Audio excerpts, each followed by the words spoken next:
Assalamualaikum warahmatullahi wabarakatuh. Hai adik-adik, apa kabarnya? Perkenalkan, nama saya Mulyana. Pada video pembelajaran kali ini saya akan memaparkan tentang peluang. Apa sih itu peluang? Nah, ada yang tahu apa itu peluang?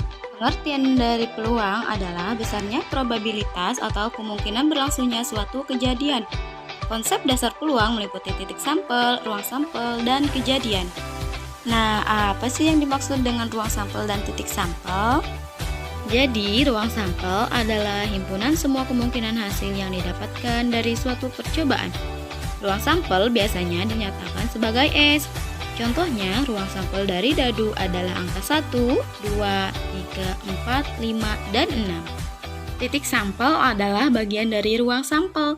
Contohnya adalah saat kamu melemparkan satu buah dadu, salah satu kemungkinan angka yang akan keluar adalah 4. Kejadian merupakan himpunan bagian dari ruang sampel. Selanjutnya, aturan pencacahan. Pencacahan adalah suatu ilmu yang berkaitan dengan menentukan banyaknya cara suatu percobaan dapat terjadi, yang dapat dilakukan dengan aturan penjumlahan, aturan perkalian, permutasi, dan kombinasi. Aturan penjumlahan. Jika ada sebanyak A benda pada himpunan pertama dan ada sebanyak B benda pada himpunan kedua, dan kedua himpunan itu tidak beririsan, maka jumlah total anggota di kedua himpunan adalah A ditambah B.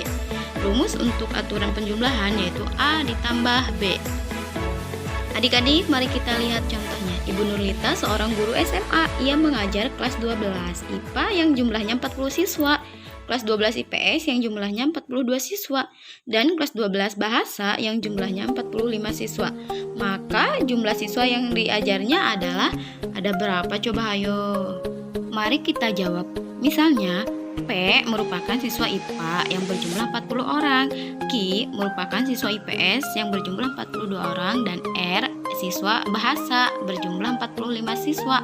Maka P tambah Q tambah R, jadi kita masukkan saja 40 tambah 42 tambah 45, jumlahnya ada 127 orang.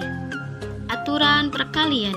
Jika suatu kejadian pertama dapat terjadi dalam M cara dan kejadian kedua dapat terjadi dalam N cara, maka pasangan kejadian dapat terjadi M kali N.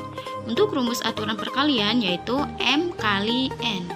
Contohnya, Ria mempunyai 4 celana dan 3 baju. Berapa cara Ria dapat memakai baju dan celana? Mari kita jawab. Misalnya, N1 merupakan 4 celana, N2 merupakan 3 baju. Jadi, cara Ria memakai baju sebanyak, kita masukkan ke rumus N1 kali N2, berarti 12. Untuk selanjutnya, permutasi. Rumus dari permutasi yaitu NPR sama dengan N faktorial per dalam kurung N dikurangi R faktorial. Catatannya, R harus lebih besar dari N. Pengertian dari permutasi yaitu susunan yang berurutan dan semua atau sebagian elemen dari suatu himpunan. Untuk supaya lebih paham, yuk adik-adik, mari kita lihat contoh soalnya.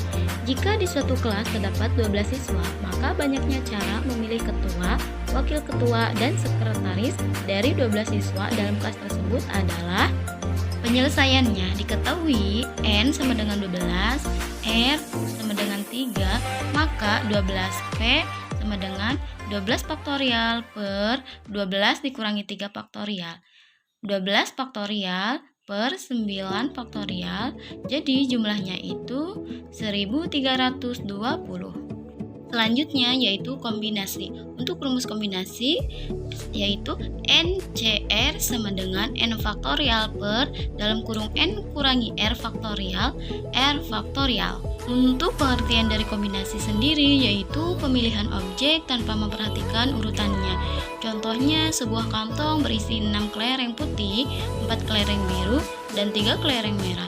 Banyak cara pengambilan 3 kelereng putih dan dari kantong tersebut adalah, ayo berapa coba? Ada yang bisa menjawab? Oke, mari kita jawab. Karena akan dipilih 3 dari 6 kelereng putih, maka 6C3 sama dengan 6 faktorial per dalam kurung 6 dikurangi 3 faktorial, 3 faktorial. Jadi 6 kali 5 kali 4 kali 3 per 3 faktorial kali 3 faktorial. Nah, 6 kali 5 kali 4 per 3 kali 2 kali 1. Jadi jumlahnya itu ada 20 cara. Kejadian majemuk. Kejadian majemuk memiliki pengertian yaitu apabila ada kejadian atau percobaan yang terjadi lebih dari satu kali sehingga menghasilkan kejadian baru. Kejadian saling lepas. Jika A dan B adalah dua kejadian yang saling lepas, maka peluang kejadian A per B adalah P dalam kurung A atau B sama dengan P dalam kurung A ditambah P dalam kurung B.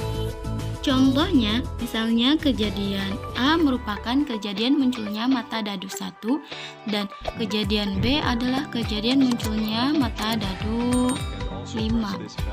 Hal ini tidak mungkin terjadi sehingga kejadian A dan B dikatakan saling lepas. Yang selanjutnya yaitu kejadian saling bebas. Untuk rumus kejadian saling bebas yaitu P dalam kurung A dan B sama dengan P dalam kurung A dan B. Sama dengan P dikali A dikali B. Nah, itu untuk rumus kejadian saling bebas. Pembahasan yang selanjutnya yaitu kejadian bersyarat. Apa sih itu kejadian bersyarat? Nah, kejadian bersyarat yaitu peluang kejadian bergantung kepada peluang kejadian yang lain.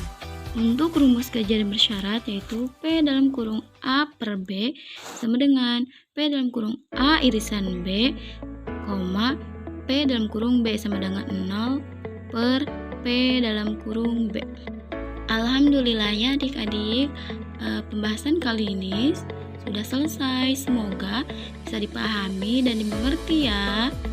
Semoga bermanfaat.